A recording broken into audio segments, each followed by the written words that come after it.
perspective, because I'm going to ask. So Maybe I pick another one. yeah. What color would you like? Testing, testing, no. So I'm Jonathan on the panel. Can I just check I'm not? I haven't. Testing, testing. I have the documents. As far as I know, I put all the slides into one deck. Okay. We were told no slides for the panel. Yeah. So it's in the middle. So it's one presentation. Understood. As far as I know, there are no questions or no like specific. And there may be for you. We do have, yeah. But, In this room. yeah. Okay. And so we will sit here. Yeah. Good. It's I'm not glad the I- most. Yes. Thank you. No problem. Sorry. Yeah, it's not exactly perfect for Yes, so did I.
Okay, I think we are nearly a full house. That's interesting. People are just still entering.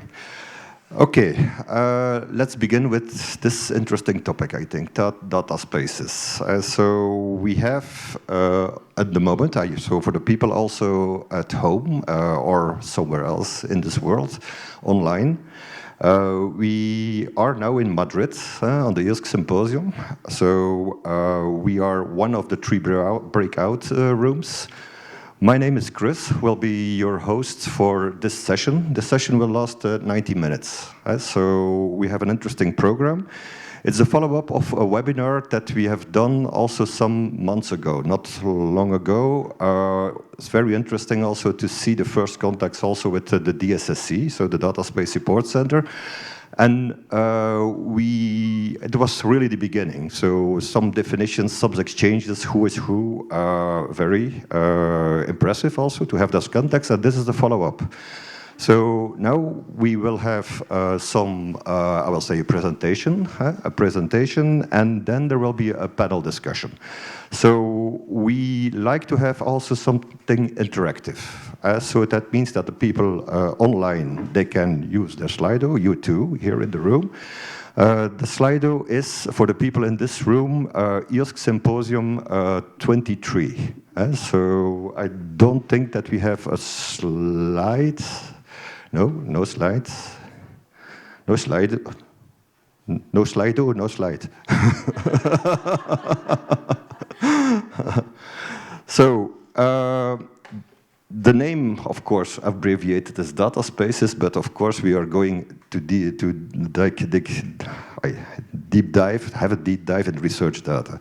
So we have also a speaker with us that will introduce us in the topic. It's Clara Pazzuelli. She is from the Fiber Foundation, and she's also heavily involved, of course, in the DSSC. So I think we will have her here for 15 minutes. Just listen good what she is telling, because there will not be a quiz, but we will have some questions, and also the panel discussions will go further on that topic. So I introduce Clara Pazzuelli, and she will talk she will make the link with the research data and the data spaces. Thank you, Clara. Thank you very much for the warm welcome. Yes, as it said, I'm working at Fiber Foundation as Vice President Funding Programs, but I'm here representing the Data Spaces Supercenter. So I see a lot of faces, very expert on the topic as well, so I'm not sure if I'm going to discover to you many things, but just let's try to recap what we are talking about, and also to give you some material for the panel discussion later on. So let's start by, recapping which is the value chain of the data sharing. So it's true that data spaces is about data sharing, but let's see what else is apart from data sharing, because data sharing has been done during many years ago, and why data spaces is something different, why now we are talking about data spaces on top of data sharing. So this is a typical, the usual value chain when we are talking about data sharing. We are collecting data from different sources. We are pre-processing and storing this data in order to do further analysis and exploitation of this data. And it's in this phase when we are sharing the data and creating value out of this data, when the data is taking value. So we engage here different phases or different practices around data along this value chain.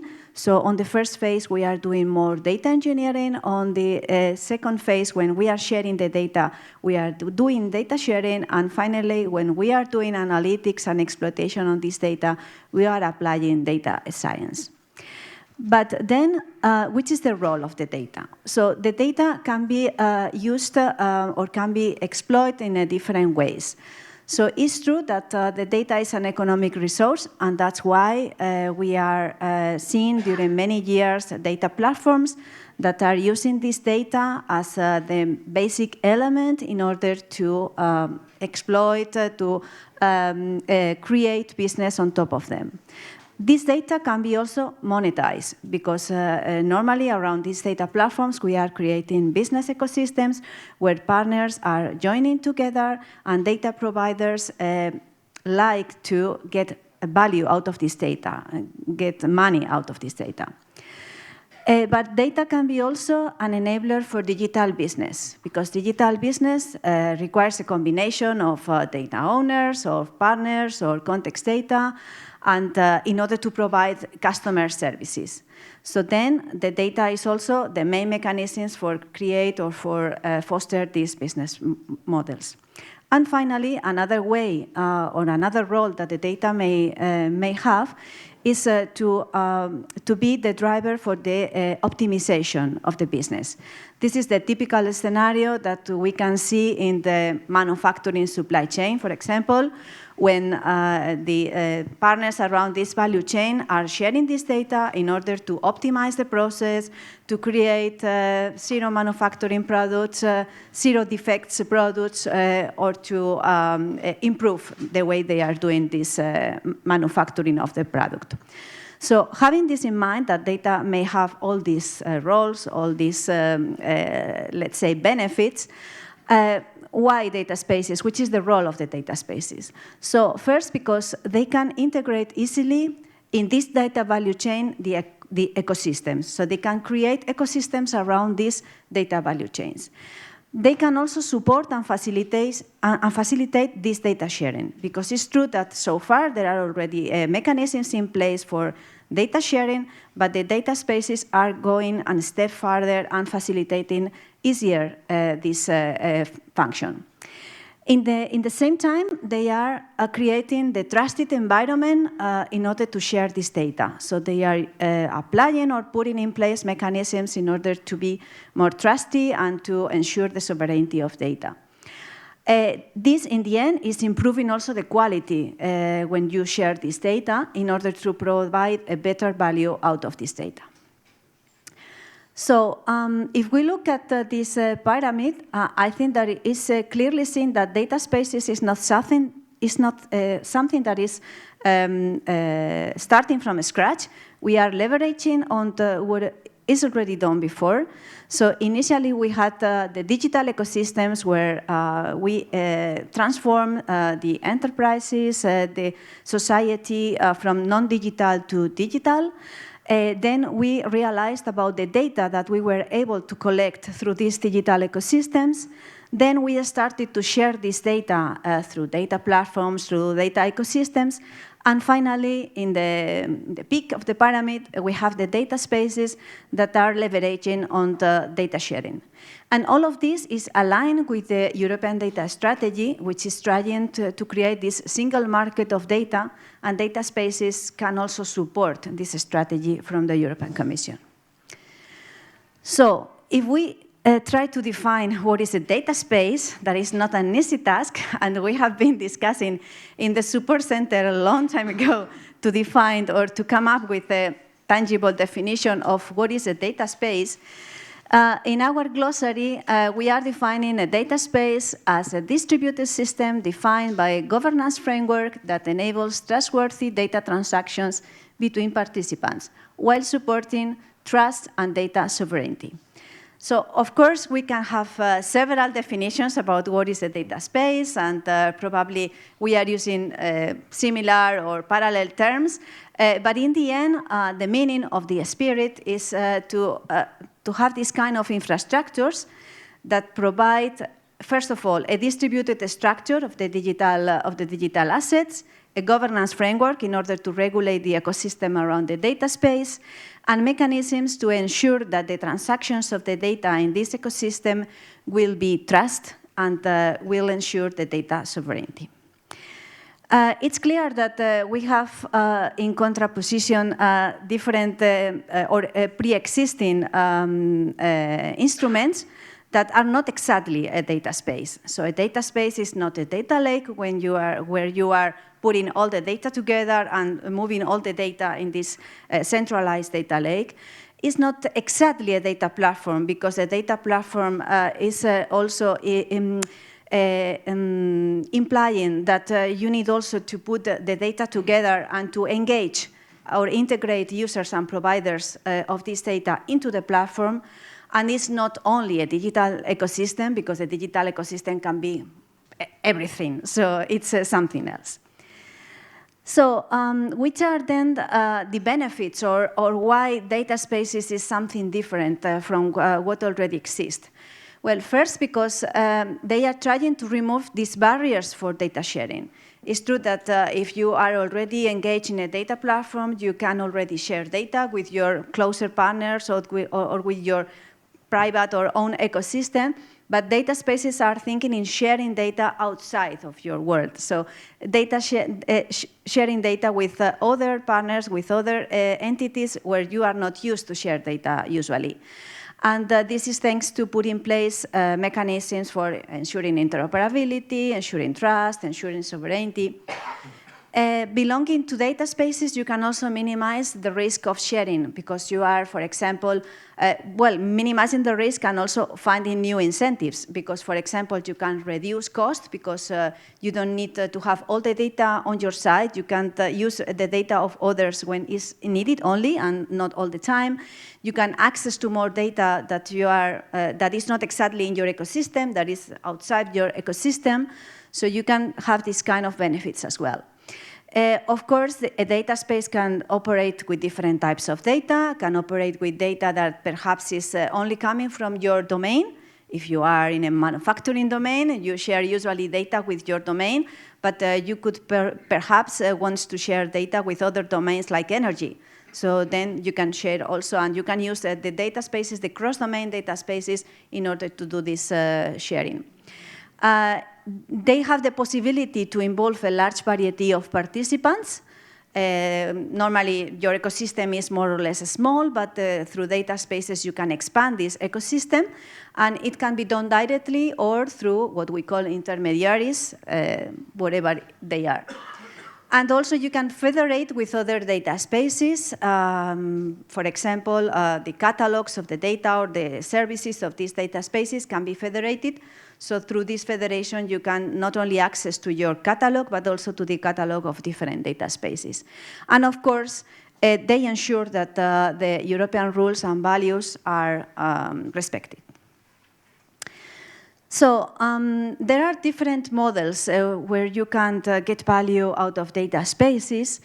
Not all the value can be or should be economical. So I mean, you can, of course, earn money from sharing data out of data spaces. But there can be also societal or, societal or public benefit, let's say. So, for example, when public and private sector are sharing data for a greater common goal, let's say, for example, to share data for mitigating the climate change or for creating vaccines for a pandemic, for example. So in this case, we are not finding an economical benefit, but a societal benefit. So it's one of the benefits. Another possibility is when different partners in an ecosystem wants to share cost in order to reach a requirement. This is very typical, for example, in manufacturing domain, where you can share data in order to reach the objective or being more efficient in the production in a supply chain. So you are sharing cost in sharing this data because you are altogether optimizing the process. In other possible scenario of data spaces is the typical marketplace. When partners that, for example, are selling similar services of a technology or for providing a service are meet around the data space with a marketplace, and they can sell services sharing data, but at the same time competing each other for providing these services. And in some cases, also, you can set up a data space because you want to join forces in order to avoid a monopoly, for example. So all these are possible scenarios. Of course, we can discover more of these scenarios in the future. This is not an exhaustive list. It's just, some examples of how to get value out of data spaces. So I don't know what happened with this slide, but here it appears the logo of the DSCC, and a picture of the overall team. But I was just to introduce here the Data Spaces Supercenter. In all this situation, in all this scenario, the Data Spaces Supercenter was granted 1 year ago, right now. We launched the project in October last year with a mission to support the data spaces in providing all these facilities, all the mechanisms, all the instruments in order to set up data spaces and to deploy data spaces. And also to coordinate all of them, because probably you know that there are many data spaces in different vertical sectors. And the idea is to at least provide common grounds for all of these data spaces to work all in the same direction and trying to find convergence and also interoperability, which is the main issue, because if we want to share data not only in our data space but across data spaces, we need to somehow come up with a minimal interoperability to do that. So this is just to summarize the type of assets that the Data Spaces Supercenter is delivering and is going to deliver in the next 3 years, because the project lasts 4 years.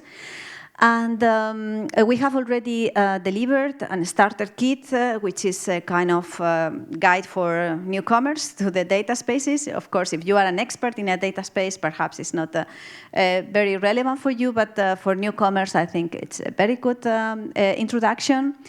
Then we have the blueprint, which is the main, I could say, or at least the more holistic asset to be provided by the Data Space Supercenter. I will detail it a little bit more in a while, but it's basically providing the guidelines and the instruments to build a data space, and is basically formed by many other of these assets that are in blue that I will detail right now.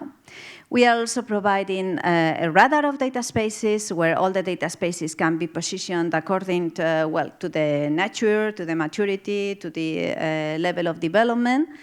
And it's very important that the support center is supporting. So we also provide a support platform and a support experts that can help you in set up this data space and also to resolve all your questions, all your doubts. And of course, we are not doing this alone. We have a community around, a very powerful community. And I think my colleague Anna from the Supercenter is going to introduce you later on this community in more detail. But it is important to say that this is all that is in this slide has been co-created with all these data spaces and with all this community around. So if I go into the details of the blueprint, which I have said is the most holistic, let's say, asset within the Supercenter, you can see here that we are including a glossary where we are defining the terms we are using in the rest of the documents, just to avoid any misunderstanding about the meaning of the words. We are also including a conceptual model that is defining how these terms are relating each other. We have a set of building blocks, that is what these components or units of functionality. I don't like to call it components because it sounds like a software component that is not exactly like that. So it's these units of functionality that are required in a data space in order to be set up.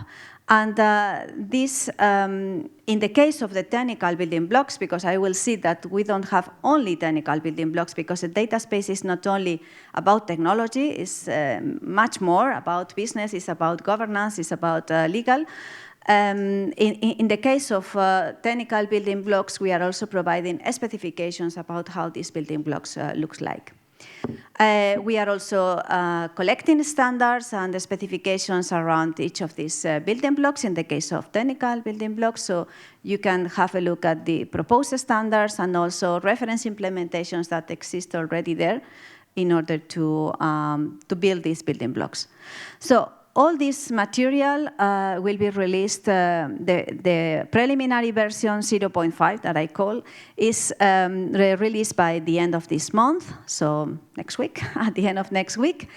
And the full version of this will be in April next year. So this is the building blocks that I was referring before. So as I said, technology is not the only thing that is needed for building data space.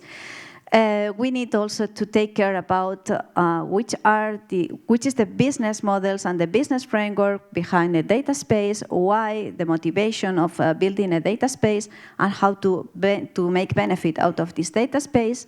We need also to govern this data space, to defining the rules of participations and how the data is going to flow amongst the participants. And we need also to consider the regulatory and contractual frameworks, especially coming from the European regulation. So this framework of technical building blocks perhaps sounds to you because it's relying on the existing taxonomies of building blocks provided by the OpenDI project in the past, but supported also by the Data Spaces Business Alliance more recently, and has been adopted by the Support Center and expanded probably in the future with new functionality. So apart from these building blocks, we consider that in order to set up a data space on the technological side, we need also to complement these building blocks with certain services. One of these services is this registry where where the credentials of the users of the data space should be stored and shared with all the data spaces, in order to ensure that the person that is accessing the data space is exactly who needs to be there or who is able to access to the data space. We need also a kind of connector in order to allow the onboarding of the participants in the data space, certain components that need to be deployed at the participant space in order to engage to the data space. And if we want to federate data spaces, we need also some kind of federation services in order to allow this federation, especially of catalogs and marketplaces and identities.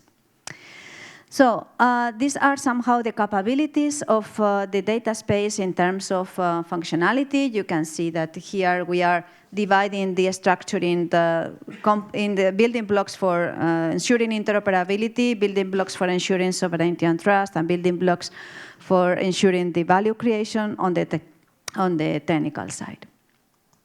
So I could like also to take this example that the coordinator of the project brought to us in one of our meetings, because I think it's important, or at least for me, it was very useful to explain what are these building blocks.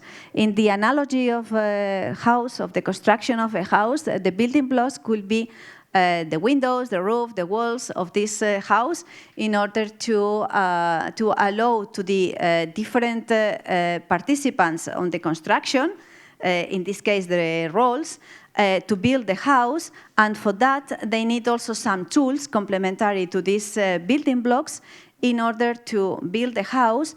And of course, they need to attach to certain context that in the case of data spaces could be the Data Governance Act or the Data Act. So I think that with this kind of analogy, perhaps it's easier to understand how to position these building blocks on the land, on the ground. So just for me to summarize, so it's important to know that there is a demand of data sharing, that we need to address business and societal challenges through this data sharing, that data spaces are here as instruments to facilitate this data sharing on top of what was already used in the past for sharing the data. And we can apply different business models in order to create value out of data. It's a matter to identify in each of the scenarios which is the motivation for creating a data space. It's not something mandatory. It's something that has to be voluntary and has to have a motivation for creating this data space for data sharing. And that the support center is here to support, is here to help and understand what is a data space, and understand how to set up a data space, and to support in the development of these data spaces. Thanks to the provisioning of all these assets that I have mentioned, especially the blueprint that will be this kind of holistic asset to include everything. So thanks a lot. Just a few advertisement.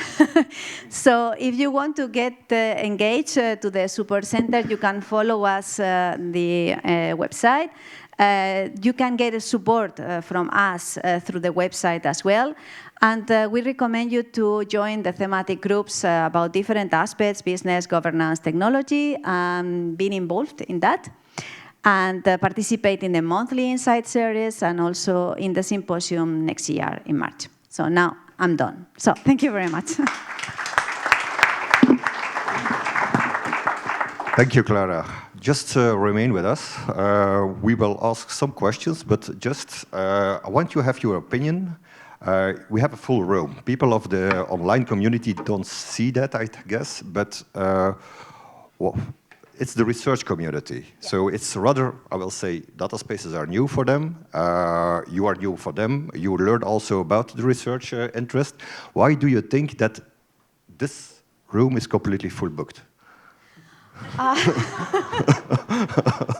Well, I think that is a little bit of the expectations that the data spaces is creating around. And probably because all of us think that we need to go a step further in the data sharing, because I know that the scientific community used to share the data openly many times. So perhaps they could find interesting to know how to share data in a different way, not opening the data, but perhaps making a benefit out of data. So I think it's a bit of curiosity, of research curiosity, and also a bit of well, high expectations that usually data space is creating around. Yeah. I think indeed it's a high expectation, and people want to know about data spaces.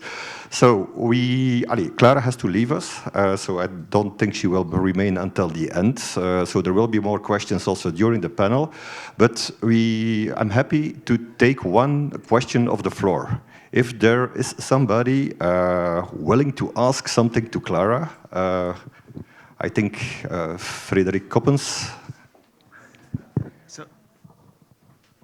Thank you for the presentation that clarifies already a couple of things. So how will we decide, or who will decide, who becomes a data space? And will we have 700 over the years, or will we limit it to something? Because we could have an overwhelming amount where it's not useful anymore. Yeah, all these questions are on the table, I could say. I don't have the right answer for all of them. And I see that there are also some of my colleagues in the data space community that perhaps can go there as well.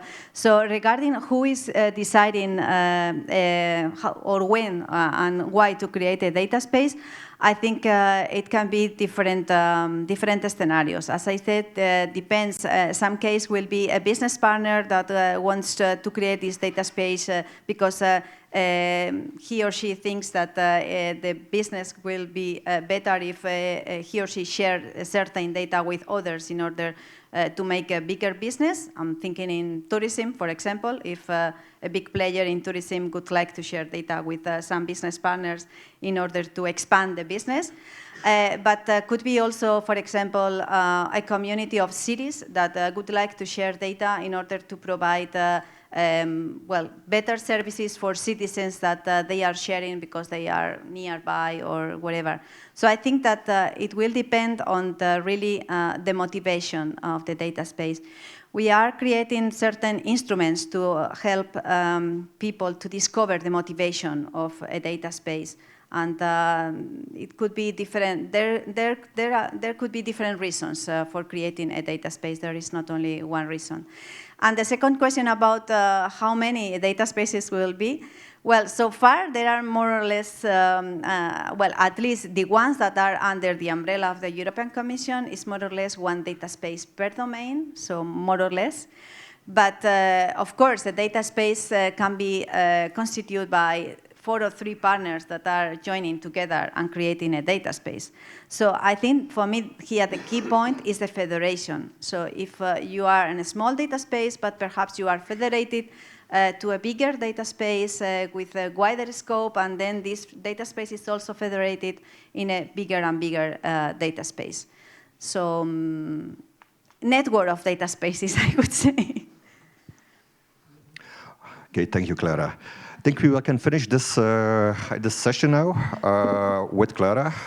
We will go on with the panel discussions. So thank you very much, Clara. Wish you also a good continuation. Also, I don't know where you're going, but I guess you have to tell more things about data spaces. Okay, thank you very much. So we will go on with the panel discussion. So you already see some faces. So I will call them to those small tables there to have, it's not a round table, but to have a panel discussion. So I introduce you Ana Garcia Robles. Thank you, Ana. So she's Secretary General for the Big Data Value Association and also working heavily involved, of course, in the Data Space Support Center. So we will call to this floor also Oscar Corcho, full professor of the University of Politecnica de Madrid. Oscar Lazaro, he's the Managing Director, Innovalia Association and Data Space 4.0 Coordinator. Ignacio Blanquer, well known by the EOSC Association, a board of directors. Jonathan Tetz from Elixir and representing the Health Data Space. Thank you. And normally we were supposed to have Daria Fischer. She could not make it because she is ill. But we have also the special guest with us, Francesca de Jong, the former executive director of Claran Eric. So if you have questions, you've seen already the slide, I think. That was the slide before. So also in the room, you can upvote questions. This will be interactive. I'm sure that Anna will do it well. And I give her the floor so that people can also introduce themselves also to the public. Thank you. Thank you very much, Chris, and well, good morning from my side. I'm really excited to be here, and I want to say thanks to Ute, as Secretary General of EOSC Association, and then, of course, to you, Chris, to Sarah, and also my colleague, Savas Rogotis, who is probably watching us from Greece now, because, I mean, we are here sitting together, but there are many people behind making this happen and making this collaboration happen. So, okay, Clara really gave us, I enjoyed very much your presentation. I'm a colleague of Clara, so I'm myself working for the Big Data Value Association, and we are one of the partners of the SCC. And Clara and I, together with many others, so we really are living this adventure of Data Spaces Support Center. And you notice in her presentation, you know, we talked a lot about business value, you know, and that's the starting point from what the data spaces we have described, what we are coming from. We have spoken very, very little about research data. We have spoken very little about the fact that in data spaces we will have to deal with a lot of types of data. And also we have talked little of what we are going to discuss now, how all the great work that you have been doing for years and all this community of research data, I mean the communities, the people, but also all the work that you have done, how can really be leveraged with all the things that are being constructed now that are new. And that's the discussion that we are going to have today. I think we will focus on practical examples. So we will understand in different sectors practical examples that bring research data together with other types of data and bring this value also with a focus on sustainability and business value. But we also, as we normally use, let's go and identify these challenges, these needs, but also these opportunities, and then let's try to discuss together way forward also as well. I know there is in the audience here present and also on the internet people that are very knowledgeable here. I see Mark over there also with the Green Deal data space and many others. So please, let's make this interactive. And now let's start. And Chris has already introduced you all, but I want you to also introduce yourselves, saying what do you bring to this panel, because we always come with a lot of hats. You know, we have our affiliation, but then we have experience in different sectors. We have, so please let's go one by one. Maybe we start with Ignacio. If you tell us, yeah, and put also a bit of a statement on the table of what we want to achieve today. Thank you. Okay, thank you for the challenge. So you know. I'm Ignacio Blanquer. I'm representing here the EOSC Association. You know, they have several roles in this point. So let me put the point that you have seen several slides about the role of the EOSC as data spaces. Sometimes they say as a transversal, we say as a transversal case, transversal data space. Sometimes it is depicted as a vertical case. So we are more in favor of having a role as a transversal data space, because we are, the data spaces in the different domains will use data from many different disciplines, and research disciplines will provide data for sure for that. So I see a lot of similarities in the purpose. In EOS, we want to gather data, organize the data, make the data viable for the users who will produce new data that will continue the cycle. I see very similarities in your case with the point of the innovation and the focus, right? Which is also an important point for the research. As a first step, we have user communities. There's the new concept of nodes that yesterday took a lot of our energy on the discussion. Nodes are also vertical, or can be seen as vertical cases. And I cannot avoid the analogy, right? So with the data spaces in this case. So we also have a similar technical ideas. The federation model, the common services, the core services that provide coherence in the access of the different components, the catalog that index the resources, the rules of participations, and other points like the interoperability framework are in common in both cases. So we are really forced to collaborate. It's clear, for example, if in the simple procurement there was a specific statement on interoperability with EOSC, and the same for the EOS core of managed services procurement. So clearly you are here to understand each other and collaborate. Well, that's great. So we have a joint ambition and we need to make it happen. So that's what, and this is a very good starting point. Oscar Corcho, tell us about yourself and also a bit of what we want to achieve here. Okay, no problem. So, in my case, probably I'm bringing two hats in this context. One of them is having been working on open science, trying to convince many researchers in my own institution as well on opening the research data and making sure that they are applying also open science practices in general. But at the same time, I'm involved in some of the data spaces that are being developed right now. For instance, the EU public procurement data space. And also, in the context of Spain, we are building now, with a small project of 5 million euros, we are building like a small data space support center for Spain. Yeah? We are trying to build this data space incubator that could be used by many of the organizations that we are working with to start playing with these concepts, which are early concepts, from the technological side, but also from the governance side. My statement for here, and I'm going to be very provocative. I know the research community. I have been interacting with lots of research communities over here, and apparently we have been working for many years in this context of the open science, the European Open Science Cloud, on making sure that researchers are opening all their methods, their data. Probably with embargo periods, which are very common in some disciplines. And now, we come with this concept of data spaces where we are just saying, well, that, some data could be closed and some data could be commercial, while we were actually focusing quite a lot on opening research data. So I have the feeling that probably this concept of data spaces is not going to be well understood. And that's my statement here. It's going to be difficult to grasp by the research communities. So we will have to make a double effort. As we have been going into one direction, it seems that we are going into another one. Let's see what happens. But I think that that's going to be a challenge for this combination of data spaces plus EOSC. A challenge for Nacho, as well. That's one of those things that will be hard for you. Okay, that's I like challenges. So let's see whether we can progress a bit on that challenge. And actually, we had already some conversations about what is what data spaces brings in actually the conditions of how this data is used and the possibilities that also offers. But of course, there is a mindset behind each of the community, so we need to work on that.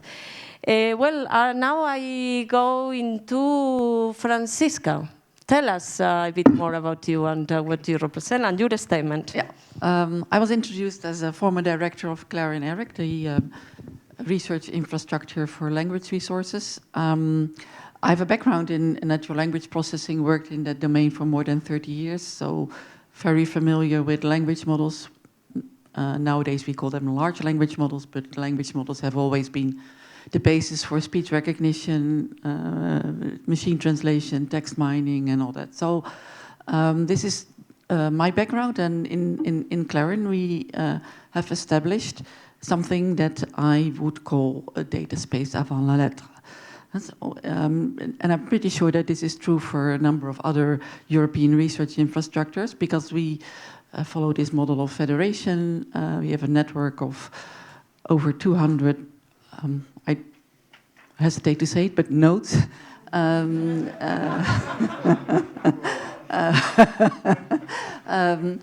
So a model of federation, strong emphasis on interoperability and all that.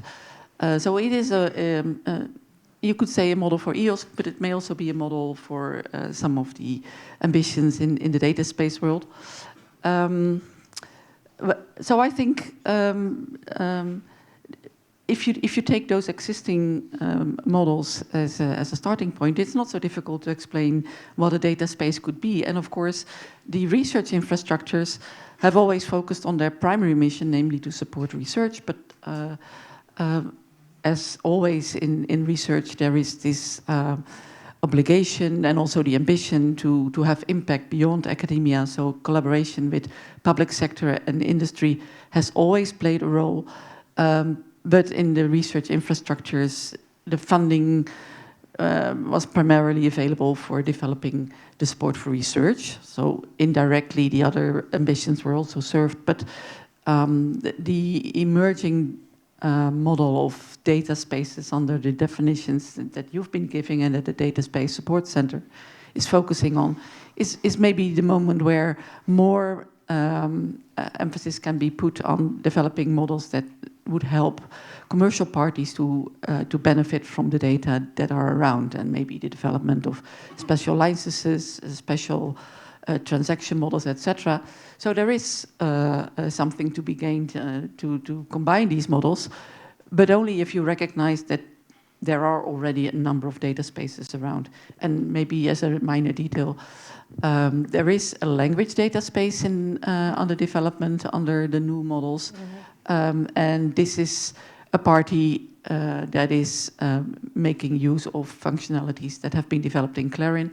There's a good basis for collaboration because there's many personal overlaps in the people that shape that language data space. And there is even an ADIC in preparation for that, which will be called Association for Language Technology, not with data. Yeah, excellent. And now with the current moment with large language models, generative AI, you are the focus point for everyone. So, but interesting that Oscar brought a bit of the challenges to bring a bit the opportunities that we've been focused on, also public sector and industry. And maybe this neo-emerging, as you call the data spaces, can help actually to leverage everything that we have constructed. What do you think, Jonathan? Give us your perspective. Hello, so I'm Jonathan Tedds. I'm Elixir's program manager for scientific computing, but I also lead on engagements in EOSC. Elixir is an intergovernmental organization, so we involve many of the countries in Europe. And we also, one of our nodes is the European Bioinformatics Institute. So, but most of the other nodes all the other nodes are countries.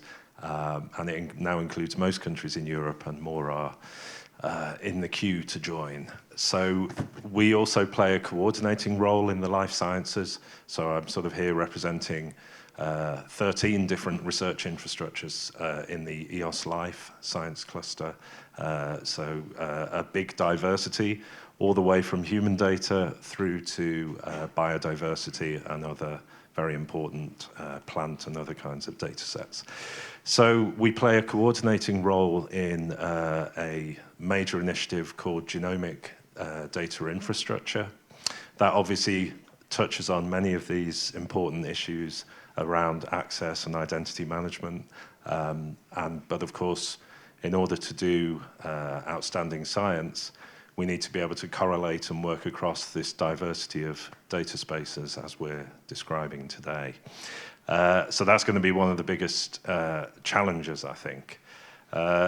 We are working with the 1 million plus genome signatories to develop a genome EDIC and data space. So I think that's one of the more advanced, as far as I'm aware, initiatives in this space in terms of developing a detailed research-specific domain and data space. Similar developments going on in the cancer space, for example. And coming back and reconnecting this to EOSC as well, we'll be coordinating a project, EOSC in Trust, which will start in March next year. And that is really bringing together existing trusted research environment operators across many European countries. So these are usually hospital-based. And we hope that bringing the best practices, agreeing on common legal, ethical frameworks, and indeed technical infrastructures that are used will also play a cohering role. So in terms of, so I think you can see that there are many opportunities here. It's obviously challenging and difficult. I think we have a lot of experience to bring across the life sciences.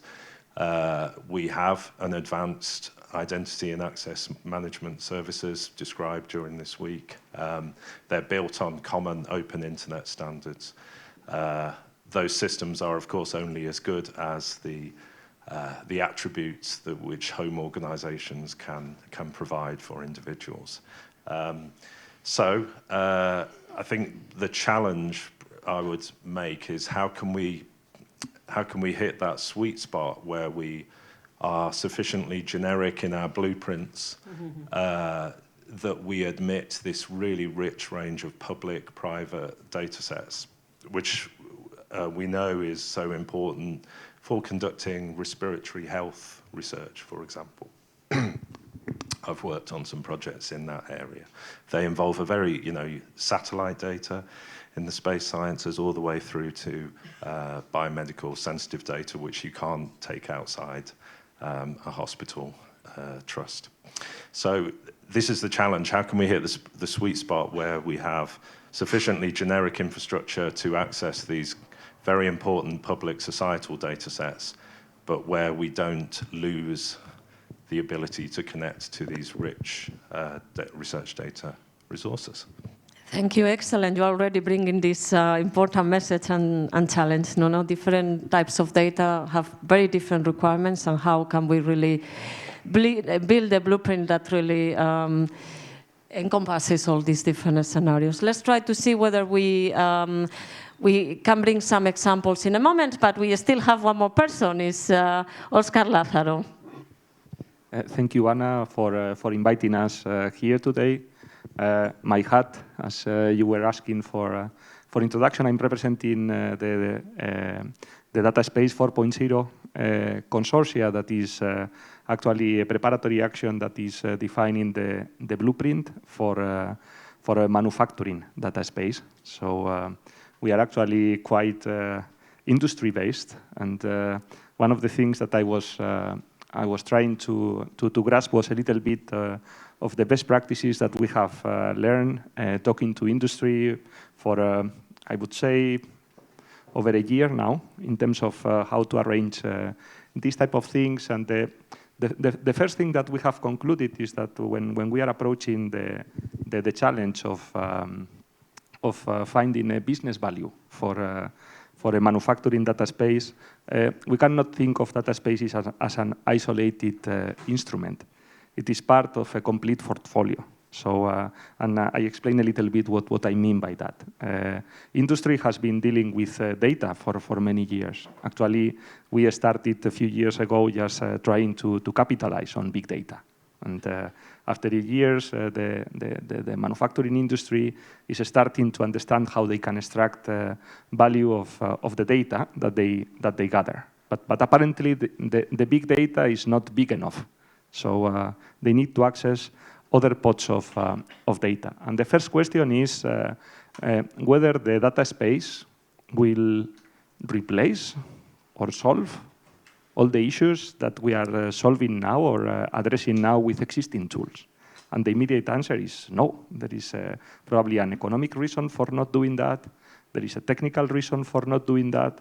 But there are specific cases where this type of collaboration makes sense. Okay? And this is really the crucial point. And I think when probably a community like the research community that, as Oscar was mentioning, has been flowing in one direction for many years, a lot of expertise, a lot of background, now we have a new instrument on the table. And the question is not whether we throw away years and years of investments and work. Obviously, the answer to that question is, from my point of view, no. But we have to identify where the real opportunity is. And these may not be too many at the beginning. And probably there is a learning curve in all this. And we have seen this in the manufacturing domain. A lot of use cases have been thrown on the table, but very few business cases are actually implemented at a scale. Okay, so we should not be afraid that we try a lot of things, but we only implement a few at a scale, because those are the ones that would really sustain in the future. So there is a bit of a trial and error in all this learning process that we need to be ready for. So there are no yes, no, but we have to be pragmatic and critical in the things that we try. And we need to be ready for this type of things. And then maybe my second statement is that when we started discussing manufacturing data spaces, it was a clear business-to-business challenge. Okay? When manufacturing data spaces popped up, it was basically because we acknowledged that the business-to-consumer was already lost in Europe. There were very big players in the States, but there was still a chance for connecting business to business.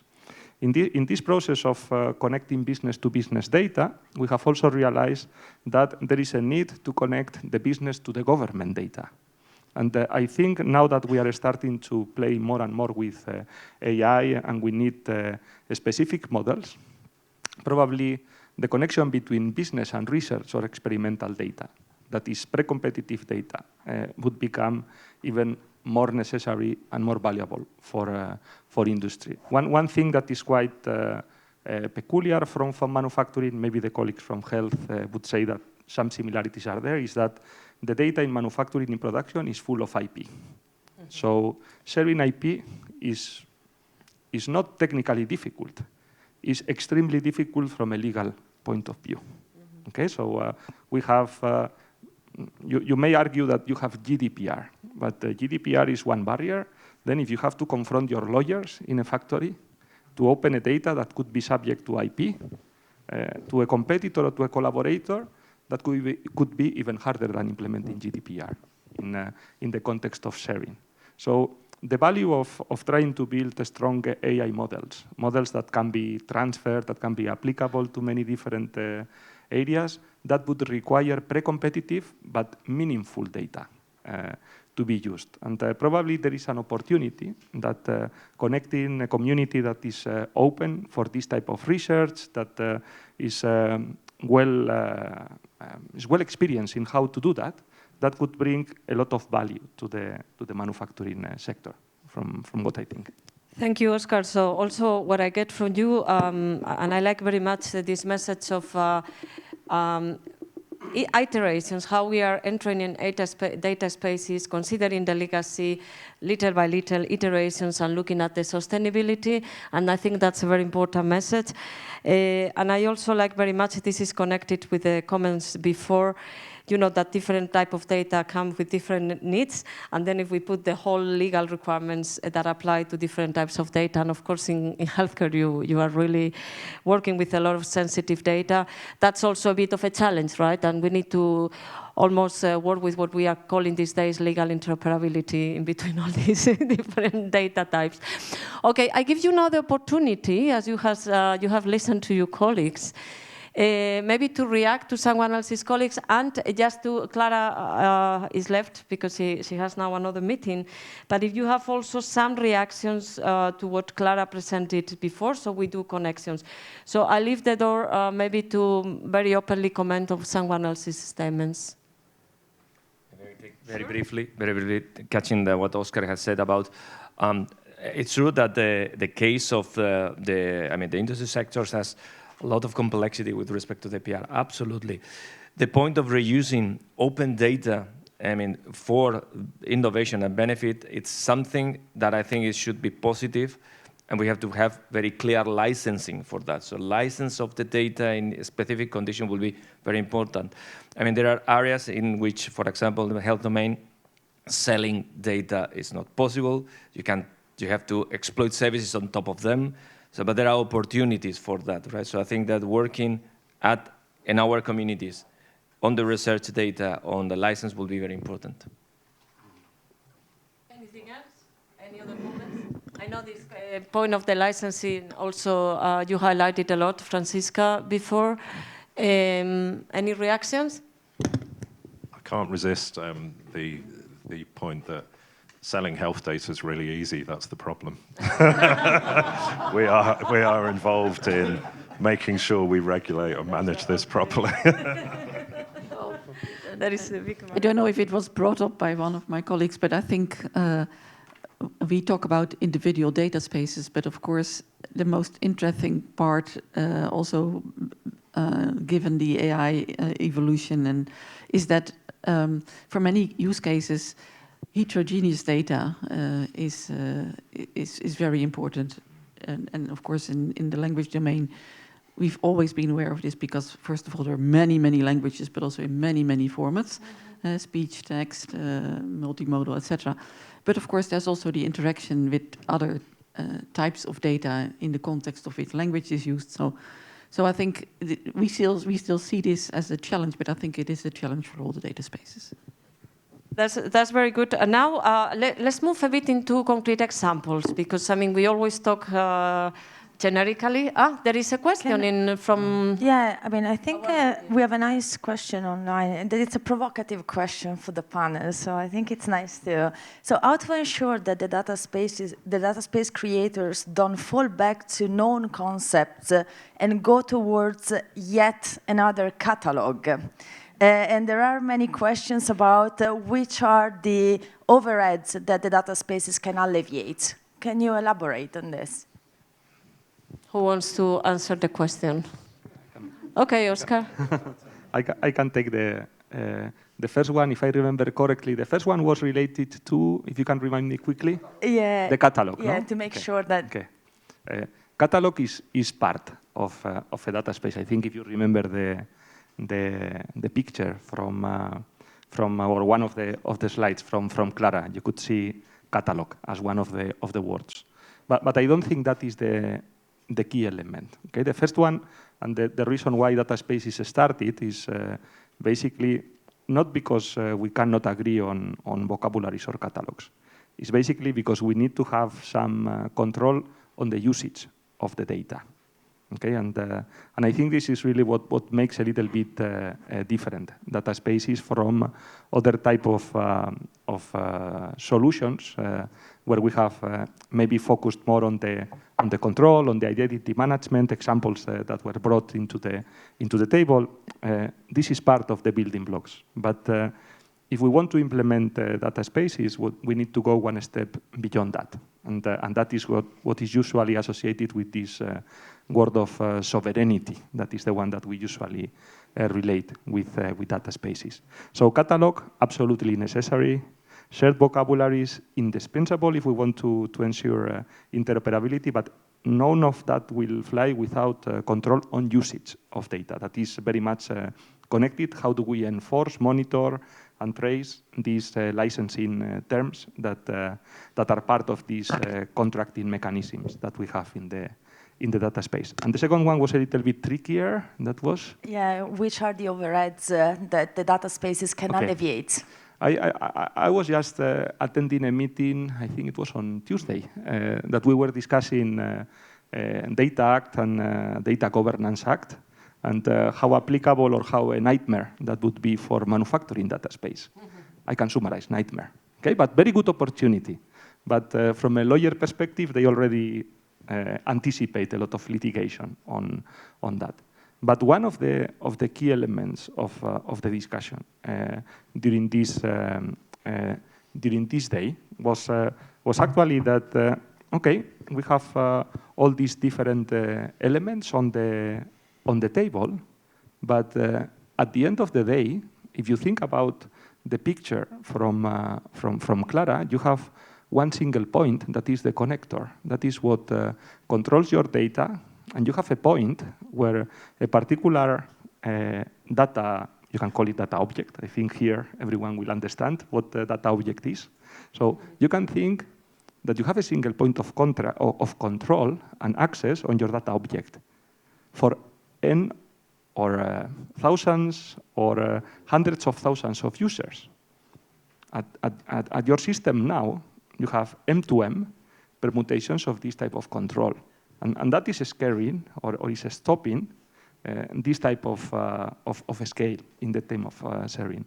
If we can agree on these technical foundations that are our data space exchange protocols, the level of trust that we will implement in these connectors, that could alleviate a lot these type of concerns. So from a technical perspective, if you are a manager of this complex infrastructure, you have to share and control the usage of data over a relatively large amount of users, your life gets a little bit easier than what you have to do now. That is, you have to control basically bilateral, peer-to-peer exchange from many different users. And you don't have the ability to implement this type of controls at the moment. And from someone that has to operate a very distributed environment, that could be a very interesting solution from a technical perspective. And then there are business incentives. I finish very quickly. And then the second one is very important, or at least I know I'm going to say this in front of a research community. I come from an industrial community. Things are done for money. Okay? So there is a reason why you implement data spaces, because you have to comply with new regulations in Europe. We have to calculate CO2 footprint of many different products. If we want to create a single data lake, or if I want to recollect all the data from all my providers, and I have to maintain and store and operate this data over the years, that is a huge investment. So what I want to do is I want to spread the investment cost. The only way in which I can do that is sharing data with trust, and we all share the benefit of calculating our CO2 footprint, so we sell more products, but we also share the investments and the operation of the infrastructure. So this could be one of the models. It's not a unique business model, but at least from the industrial side, we need to combine both how we make our life easier on the technical part, but at the same time, how we improve the business side. And let's hear the opinion of Oscar as well. So, I mean, a very practical example on the overhead part. Yeah? I have been collaborating with the Transport Authority of Madrid, of the region of Madrid, on research data, on data that they have, which is open government data, or we could consider it like this, but it is very sensitive. So they are also very concerned about making it openly available. And we have been making research, research on mobility patterns for people. I mean, especially after COVID, that has been also very relevant.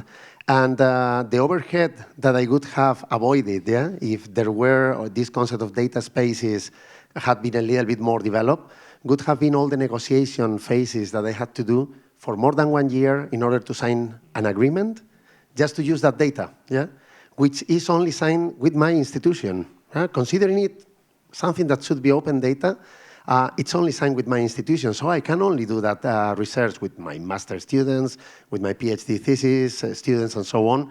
And I assume that many of you have run into this situation. So this is one of the overheads that we could avoid, just by having these governance principles clear. That's very good. So the governance framework really can reduce a lot all these negotiations, and that's one simple example. Of course. I think for the existing research data spaces, or EOSC, the Identity Federation is a very good example of where, so that's already in place. Yeah, there is another point from Jonathan. Yeah, I want to inject another positive point, which is, I'm going to put my technical hat on here. Many kinds of longitudinal databases are so-called relational databases. If through the blueprint for data spaces, we can agree on some common formats and standards and building blocks for this, then I think those of us in representing some of the more specialist research databases, I hope that there's an opportunity there to abstract non-standard data, various kinds of imaging data and so on, which is technically very different problem to manage, as many of you will know, than relational, for example, spreadsheet type data.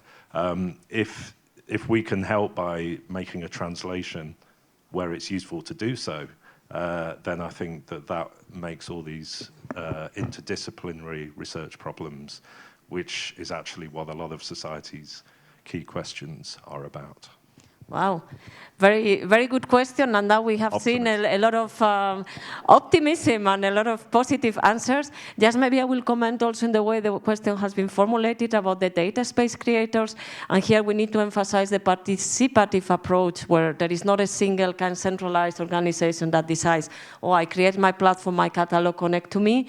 But it's really this group of entities that decides to join forces. And then I guess we have been discussing about the federation, and eventually I hope that federation of catalogs also works out. Okay, we are really running out of time, and it's like I think we have prepared a panel for 3 hours, and now I feel I want to know more and I want to go more in depth.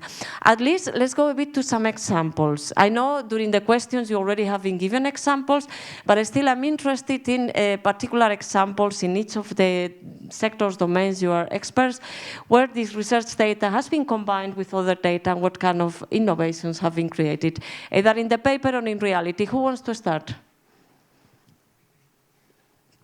I can take, an example that I've seen, it's quite related to what Oscar was saying, with the linkage of mobility data, environment, social data, and health.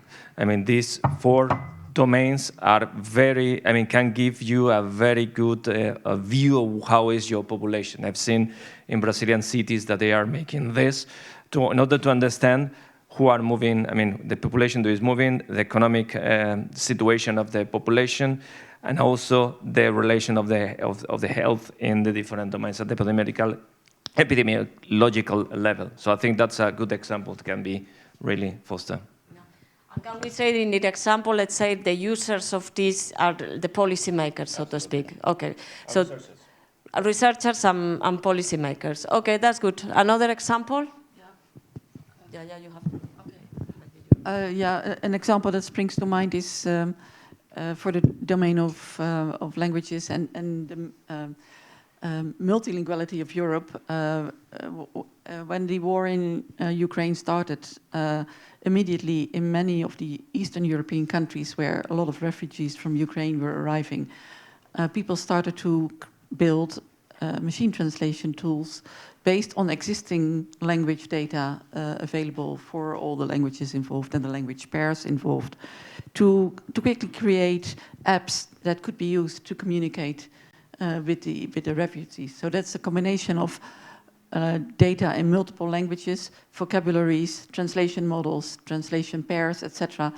And because everything was interoperable, there was a lot of exchange of expertise to make these things happen. So this is a societal very nice. And here actually we see, if we look at who are the users here, even the citizens themselves helping each other, creating these apps. And that's an excellent, excellent example. Come on, Oscar, give us one in manufacturing where you are using research data. Yes, but probably everyone in this room has been related to that use case or another. For the last 10 years, we have been working on predictive maintenance. Still getting to the predictive part, but we keep on working. And I think one of the in the latest years, we have seen some real strong progress on these predictive maintenance algorithms. On one side, because we have more platforms and we have more powerful way of calculating all that. But one of the cornerstones was really that the machine manufacturers provided their machines to, let's say, neutral facilities, not to the factories, where these machines have been producing data. And this has been stored by different research centers. And with this machine data, then they have been able to create general models that then they can be customized, particularized for specific families of machine. What we see now is that more and more is not that the machine has more availability. It's actually the business model in terms of how you sell a machine, how you provide a service to your customer is starting to change.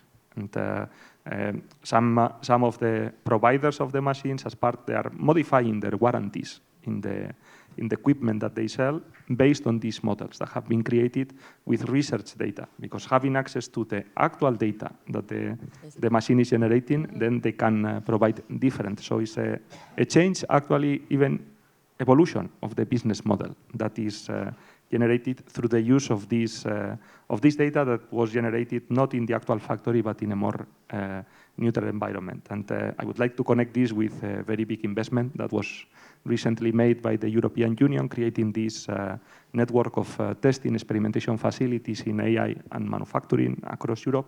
And I think this could be really a very interesting playground where other institutes can connect, and it could be really a source of this type of research data. That's an excellent example. Thank you very much.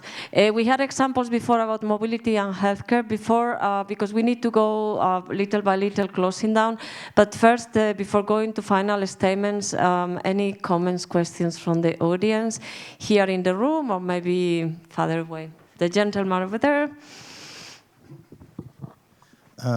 I would just like to, this is all, to my understanding, a very European discussion.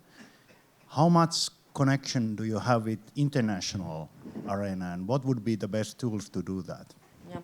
Can you introduce yourself? Just that we Ari know. asked me from the Research Data Alliance, which might... Okay, good to know. Now I understand the question. So I can answer from the viewpoint of the colleagues in the data space support center. So we know, we are Europe, but we are part of the world. So we cannot isolate ourselves in Europe. Of course, we have our rule regulations, the legal part and these common European data spaces that are launched here in Europe. However, on the standards side, the colleagues from the EOSC, they are also looking at standards worldwide, and we know this needs to be a global game. So we are looking at that, definitely. And it's true, we need to join forces with Research Data Alliance also on that, from that perspective. So thank you for bringing that up. But yeah, it's not something that we have at the back of our, no, we are already working on it, but there are priorities. And the priority now is really to nurture the European data spaces. But you want to answer? Yeah, in the human data field, we work in basically identifying and developing common standards through a global body called the Global Alliance for Genomics and Health. And we are building our